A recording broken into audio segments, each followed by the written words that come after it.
What if I told you that the story of Cinderella you've heard since childhood isn't the whole truth? Behind the glass slippers and fairy godmothers lies a tale of pain, betrayal, and redemption that only adults can truly understand. This isn't the sugar-coated bedtime story. It's the real Cinderella, a young woman trapped in cruelty, who dared to dream, who risked everything for freedom, and who discovered that happily ever after doesn't come from magic, it comes from courage. Tonight, let's peel back the glitter and dive into the raw, untold Cinderella story you were never meant to hear.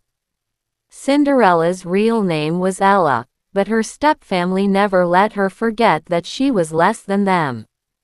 They mocked her scars, made her sleep near the cinders by the dying fire, and treated her as if she were invisible. By day, she scrubbed cold floors until her hands bled. By night, she stared out of her tiny window, whispering to herself that one day, she'd escape.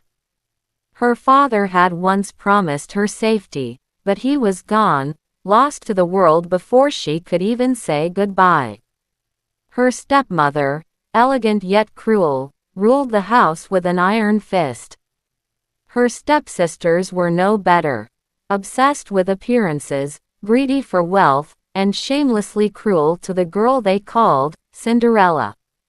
But Ella wasn't weak. Every time she endured an insult, every time she fought back tears, she built a kind of inner strength her tormentors could never understand. What they thought was breaking her was actually sharpening her. One night, a royal announcement shook the kingdom. The prince would host a grand ball to choose his future bride.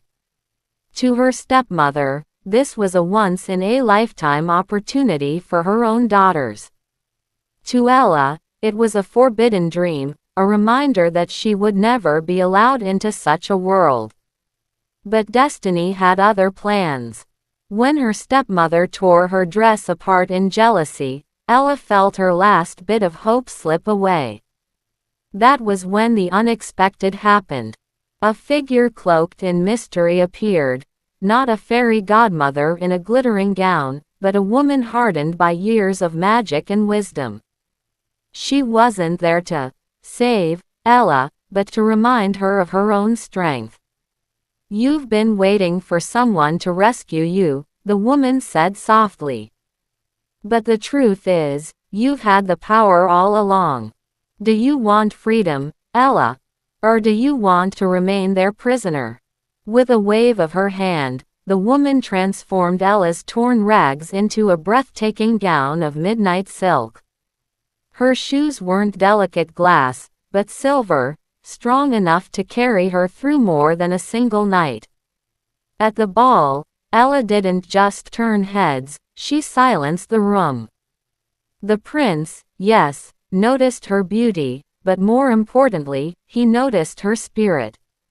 When he spoke to her, he didn't see a damsel in need of saving, he saw a woman who had fought her way through darkness and still dared to shine. As the clock struck midnight, Ella left, not because magic was fading, but because she had a choice. She wouldn't belong to anyone unless she chose it. In her hurry, she left behind one silver shoe. The next day, when the prince came searching, her stepsisters tried to force their way into the slipper, bending themselves into pain just for a chance at power. But when Ella tried it, the shoe slid on as though it was always meant for her. Yet here's where the real story differs from the fairy tale. The prince didn't save Ella, he invited her into his life as an equal.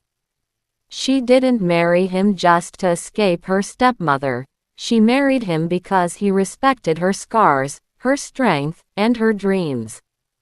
As for her stepmother and stepsisters, Ella didn't seek revenge. Instead, she left them behind in the crumbling house they had once ruled with cruelty. For Ella, the greatest victory was walking away free, knowing she had built her own happily ever after.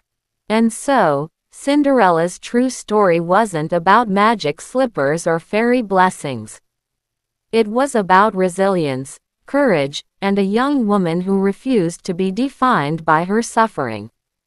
Because sometimes, the most powerful fairy tale is the truth.